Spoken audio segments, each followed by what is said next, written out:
Vote কেন্দ্রে একজন প্রার্থীর এরকম প্যানেল সহ বসে থাকা এবং সেটা নিয়ে কাজ করা দেখানো, এটা কিভাবে প্রভাবিত করবে আমার এখানে উত্তর দেওয়ার কিছু নাই। সকাল থেকে উৎসব মুখর পরিবেশে নির্বাচন হচ্ছে। আপনারা যদিও জানেন সকালে ঠান্ডা থাকার কারণে উপস্থিতির সংখ্যা সকালের দিকে কম ছিল। বেলা বাড়ার সাথে সাথেই উপস্থিতির সংখ্যা অনেক বেড়েছে। এখন প্রত্যেকটা কেন্দ্রে লম্বা লাইন আমি দেখেছি। কিন্তু একটি বিষয় আপনাদেরকে অবহিত করা প্রয়োজন।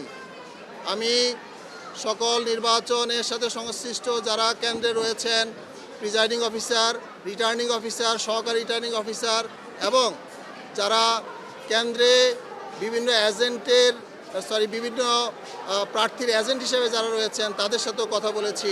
সবাই এই নির্বাচনের ব্যাপারে পজিটিভ মত দিয়েছেন, ভালো শান্তিপূর্ণভাবে নির্বাচন হচ্ছে। কিন্তু দুর্ভাগ্যবশত হলো সত্য, একটি কেন্দ্রে আমি প্রথম লক্ষ্য করি যে একজন এজেন্টের হাতে একটা বড় বই। সেই বড় বইয়ের মধ্যে যখন দেখি সে বই উল্টাচ্ছে আর বইয়ের উল্টা পাশে এই ধরনের পেজটা রয়েছে, এজেন্টের কাছে এটি দেখেছি। এবং এটি দেখার পরপরই যখন আমি রিটার্নিং কর্মকর্তার সাথে কথা বললাম, অন্যান্যদের সাথে কথা বললাম, তারা বলছেন এরা এগুলো নিয়ে এসছে এবং আমরা সেটা জব্দ করেছি। সম্মানিত সাংবাদিকবৃন্দ, আমরা কয়েকটি কেন্দ্রে যে এই বই পেয়ে ইনস্ট্যান্ট আমরা এগুলো সংগ্রহ করে আপনাদের জন্য নিয়ে এসেছি। কেন্দ্র থেকে এখানে এগুলো নিয়ে আসছি আপনাদের জন্য। দেখেন, আমি বলছি এটা কোন প্যানেল করেছে, কারা করেছে বিষয়টা তা নয়। এটি দেখেন, বিষয়টি হচ্ছে আমাদের এখানে আইডি কার্ড রয়েছে, বিশ্ববিদ্যালয়ের যে আইডি কার্ড, সে আইডি কার্ড রয়েছে ঠিক উল্টা পাশে একটি প্যানেলের নাম সহ পরিচিতি।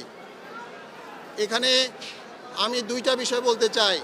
প্রথমত, এই লিস্টটা বিশ্ববিদ্যালয় প্রশাসনের কাছ থেকে বা নির্বাচন কমিশনের কাছ থেকে কিভাবে এই সংশ্লিষ্ট প্রার্থীদের কাছে গেল এবং সংশ্লিষ্ট প্রার্থীদের কাছে যাওয়ার পরে তারা এই লিস্ট করে কেন্দ্রে ঢুকিয়ে দিয়েছে।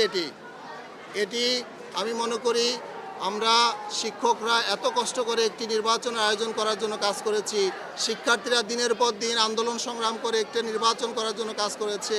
সেই জায়গায় কেন্দ্রের মধ্যে এই ধরনের ব্যালট, এই ধরনের সিট যাওয়া, এটা কোনোভাবেই কাম্য নয়।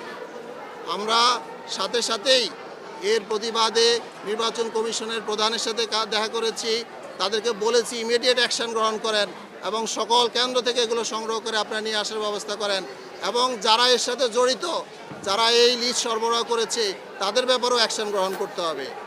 সম্মানিত সাংবাদিকবৃন্দ, আমরা চাই একটি শান্তিপূর্ণ নির্বাচন অনুষ্ঠিত হোক। বিশ্ববিদ্যালয় শিক্ষার্থীদের দীর্ঘ প্রতীক্ষিত সেই নির্বাচন আজকে অনুষ্ঠিত হচ্ছে। আমরা এই নির্বাচনকে শান্তিপূর্ণভাবে সকলের অংশগ্রহণের মধ্যে দিয়ে নিশ্চিত করার জন্য আমরা বলছি।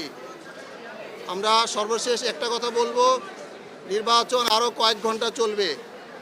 বিশ্ববিদ্যালয়ের শিক্ষার্থীরা যাতে কোনো ধরনের প্রভাবে প্রভাবিত না হয়ে তাদের ন্যায্য অধিকার, ন্যায্য ভোট তারা দিতে পারে, আপনাদের সাংবাদিকবৃন্দের কাছে আমরা সেই প্রত্যাশা করি। একই সাথে বিশ্ববিদ্যালয় প্রশাসন এবং নির্বাচন কমিশনের কাছেও প্রত্যাশা করব কারোর জন্য যাতে আলাদা ফ্যাসিলিটি দেওয়া না হয়। আমার শিক্ষার্থীরা যাতে নির্দ্বিধায় কোনো ধরনের প্রভাব প্রতিপত্তি ছাড়াই নির্বাচনে অংশগ্রহণ করতে পারে এবং ভোট দিতে পারে। আপনারা আজকের এই সংবাদ সম্মেলনে উপস্থিত হওয়ার জন্য আপনাদেরকে ধন্যবাদ জানাই। আমরা নির্বাচন শেষ হওয়ার পরে আবার আমাদের মতামত জানাবো। এই সামগ্রিক বিষয়ে এখন পর্যন্ত আমরা মতামত দিয়েছি। ধন্যবাদ। আমি সাজিদ ভবনের কয়েকটি কেন্দ্রে এটি পেয়েছি, কেন্দ্রের নাম আমি বলবো না আপনাদের।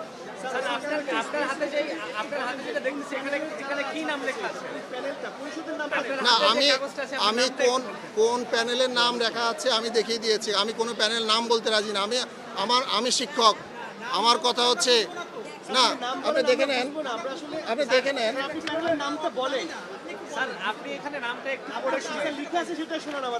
এখানে যে নামটি আছে ঐক্যবদ্ধ নির্ভীক জবিয়ান, এই প্যানেলের এখানে পেছনে ছবি দেওয়া আছে। দ্বিতীয় প্রশ্ন, এই অবস্থায় আপনারা যে ভোট উদ্ধার করেন, এই অবস্থায় সুষ্ঠু নির্বাচন নিয়ে শঙ্কা প্রকাশ করবেন কিনা? না, আমরা এখনো কোনো চূড়ান্ত মতামত দিচ্ছি না, আমরা অবজার্ভ করতেছি। আমরা নির্বাচন কমিশনকে জানিয়েছি, আমাদের এই অবজারভেশন নির্বাচন কমিশনকে জানিয়েছি। আমরা 3:30টায় নির্বাচন শেষ হওয়ার পরে আমরা মতামত প্রদান করব।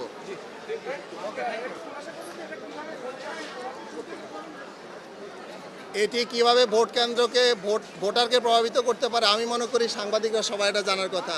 ভোট কেন্দ্রে একজন প্রার্থীর এরকম প্যানেল সহ বসে থাকা এবং সেটা নিয়ে কাজ করা দেখানো, এটা কিভাবে প্রভাবিত করবে, আমার এখানে উত্তর দেওয়ার কিছু নাই।